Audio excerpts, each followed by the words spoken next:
गणेशाय नमः। ओम विष्णुवे नमः। आज रसपान कीजिए अधिक मास कथा में अध्याय 11 का। अध्याय 11 को सुनने से पहले यदि आपने इससे पूर्व के अध्याय नहीं सुने हैं तो सभी हमारे चैनल पर अपलोड हैं। प्लीज़ हमारे चैनल पर जाकर अध्याय को जरूर सुनिएगा तथा अध्याय 11 को सुनने के लिए वीडियो को अंत तक देखिएगा। श्री नारायण जी बोले, इसके बाद चिंता से आतुर राजा दृढ़धनवा के घर वाल्मीकि मुनि आए, जिन्होंने परम अद्भुत तथा सुंदर रामचंद्र जी का चरित्र वर्णन किया है। राजा दृढ़धनवा ने दूर से ही वाल्मीकि मुनि को आते हुए देखकर घड़बड़ाहट के साथ जल्दी से उठकर भक्ति युक्त हो उनके चरणों में दंडवत प्रणाम किया। भली भांति पूजा कर उत्तम आसन पर ऋषि को बैठाकर उनके चरणों को गोद में लेकर दोनों हाथों से धोया और उस चरणों को बड़े हर्ष के साथ सिर से धारण कर शुक पक्षी की बात स्मरण करता हुआ राजा ने मधुर वचन से यों कहा।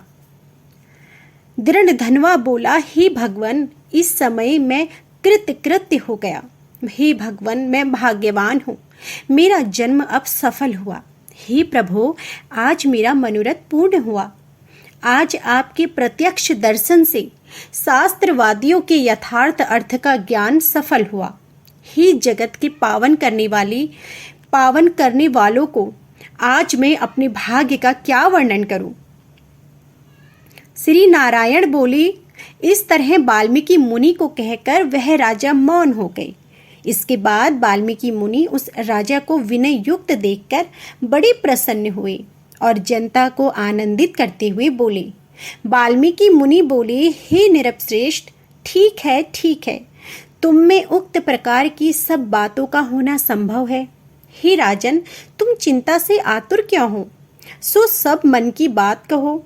ऐसा मालूम पड़ता है कि तुम्हारी कुछ कहने की इच्छा है, इसलिए हे महामते उसे कहो। राजा दृढ़धनवा बोला, आपके चरण कमल की कृपा से मैं हमेशा खुश हूँ, परंतु हे विद्वान, हमारे हृदय में एक बड़ा संदेह है। वन में होने वाले सुख पक्षी के मुख से निकले हुए बाण के समान उस वचन को दूर करें।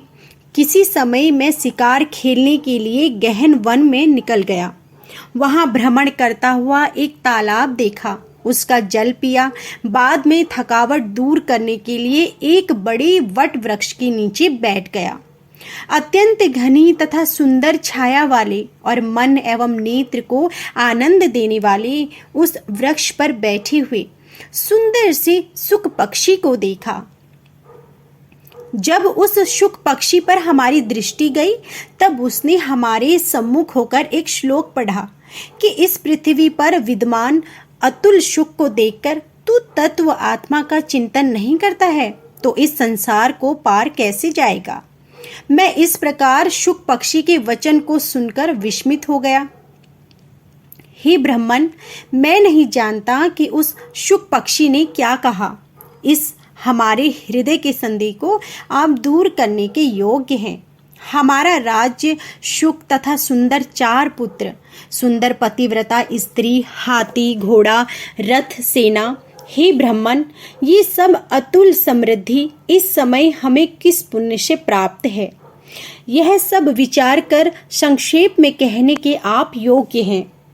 राजा के वचन को वाल्मीकि मुनि ने सुनकर प्राणायाम कर एक मुहूर्त तक ध्यान में मग्न हो हाथ में रखे हुए आंवला के फल के समान विश्व संसार के भूत भविष्य और जो वर्तमान विषय हैं उनको हृदय में समाधि के बल से जानकर और निश्चय कर राजा से इस प्रकार बोले।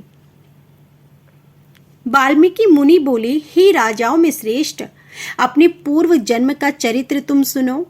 हे राजेंद्र, पूर्व जन्म में आप द्रविड़ देश में ताम्रपर्णी नदी के किनारे वास करने वाले सुदेव नाम ब्राह्मण थे। धार्मिक, सत्यवादी, जो मिल जाए उतने में ही संतोष करने वाले, वेद अध्ययन में संपन्न, विष्णु भक्ति में परायण रहा करते थे।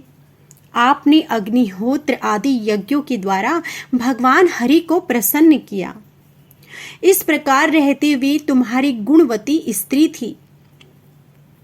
वह गौतम ऋषि की सुंदर कन्या गौतमी नाम से प्रसिद्ध शंकर की सेवा में तत्पर पार्वती के समान तुम्हारी प्रेम से सेवा करती थी। गृहस्थ आश्रम धर्म में धर्म पूर्वक वास करते समय बहुत समय व्यतीत हो गया, परंतु तुमको संतति नहीं हुई। और एक दिन अपनी स्त्री से सेवित आसन पर बैठा हुआ दुखित ब्राह्मण गदगद स्वर से बोला, अरे ए सुंदरी, संसार में पुत्र से बढ़कर दूसरा सुख नहीं है, और तप दान से उत्पन्न पुण्य दूसरे लोक में सुख देने वाला होता है। शुद्ध वंश में होने वाली संतति इस लोक में तथा परलोक में कल्याण करने वाली होती है। उस श्रेष्ठ पुत्र के न मिलने से मेरा जीवन निष्फल है। ना तो मैंने पुत्र का प्यार किया, ना तो वेद पढ़ने के लिए सोने से जगाया, ना तो उसका विवाह किया, इसलिए मेरा जन्म तो व्यर्थ में चला गया। अभी मेरी मृत्यु हो, मेरे को आयुष्य प्रिय नहीं है। इस प्रकार अपने प्रिय पति का वचन सुनकर स्त्री गौतमी खिन्न मन हुई।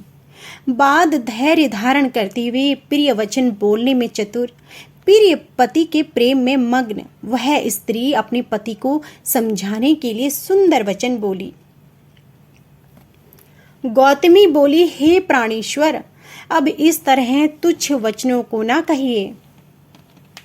आपके समान भगवत भक्त विद्वान लोग मोह को प्राप्त नहीं होते हैं।